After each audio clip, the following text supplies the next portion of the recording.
저는 어릴 적부터 동물농장, 주주클럽 같은 동물 관련 프로그램을 정말 좋아했습니다. 그로 인해 현재는 강아지를 키우고 있습니다. 요즘은 반려동물 양육 인구가 크게 늘면서 다양한 동물 예능 프로그램들이 쏟아져 나오고 있습니다. 오늘은 그 중에서도 많은 사랑을 받았던 프로그램 개는 훌륭하다에 대해 알아봅시다.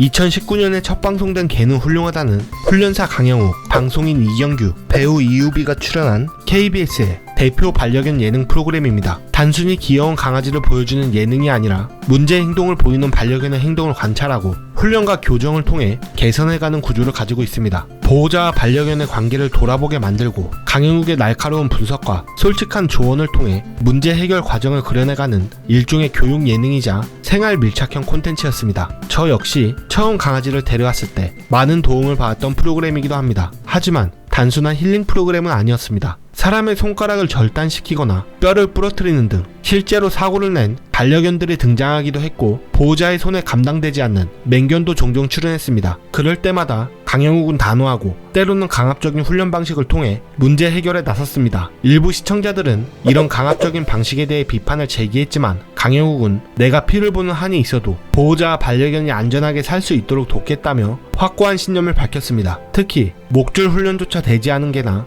단순 훈련이 아닌 제압이 필요한 상황에서는 불가피한 방식이었다는 입장입니다. 이러한 훈련 방식은 때때로 보호자와 충돌을 빚기도 했습니다. 자신이 키운 개의 문제점을 인정하지 않거나 오히려 강영욱의 조언에 반발하는 보호자들이 등장하면서 시청자들에게 큰 스트레스를 주는 장면들도 종종 나왔습니다. 이런 점들 때문에 시청자들 사이에서는 개는 훌륭하다가 개는 훌륭하다 하지만 사람은 아니다 라는 반어법적 별명을 얻기도 했습니다. 프로그램이 인기를 얻으며 100회 특집에서는 동시간대 시청률 1위를 기록하는 등 반려견 예능으로서는 상당한 성공을 거두었습니다. 하지만 인기만 있었던 것이 아니었습니다. 2020년 말 개는 훌륭하다를 제작하던 원 제작사가 경영난으로 소속 연예인들과 스태프들의 출연료를 지급하지 못하는 사태가 벌어졌습니다. 이로 인해 소속 연예인들이 대거 계약 해지를 하게 되었고 강영욱과 이경규뿐만 아니라 제작진까지 출연료가 지불되지 않는 사태로 이어지며 논란이 커졌습니다. 결국 2021년 2월 새로운 제작사가 프로그램을 인수하게 됩니다. 그렇게 새로운 국면으로 이어가던 개는 훌륭하다는 결국 2024년 치명적인 사건으로 인해 종영하게 됩니다. 바로 강영욱의 직장 내 괴롭힘 폭로가 터지면서 강영욱이 하차하게 된 것입니다. 프로그램의 핵심이었던 강영욱이 빠지자 시청률은 바로 반토막이 났고 하차 3회 만에 프로그램은 잠정 종영됩니다. 이후 제작진은 동물은 훌륭하다라는 후속 프로그램을 선보이며 포맷을 유지하려 했지만 강영욱 없이 다시 돌아온 포맷은 동물농장과 큰 차별점이 없었고 시청률 역시 강영욱이 없는 개는 훌륭하다와 비슷한 모습을 보이며 결국 18회 만에 조용히 종영하게 됩니다. 개는 훌륭하다는 단순히 개를 훈련시키는 프로그램만이 아니었습니다. 가족 내 갈등, 보호자의 인식 부족, 반려견으로 인한 트라우마 등 복잡한 인간관계를 조명하면서도 반려문화의 방향을 고민하게 만든 프로그램이었습니다. 물론 강한 훈육 방식에 대한 논란도 있었지만 개와 사람은 다르다는 꼭 필요한 메시지를 던졌던 프로그램이기도 합니다. 여러분은 개는 훌륭하다를 보면서 어떤 점이 가장 기억에 남으셨나요? 강영욱의 눈빛이었나요? 아니면 반려인의 고집이었나요?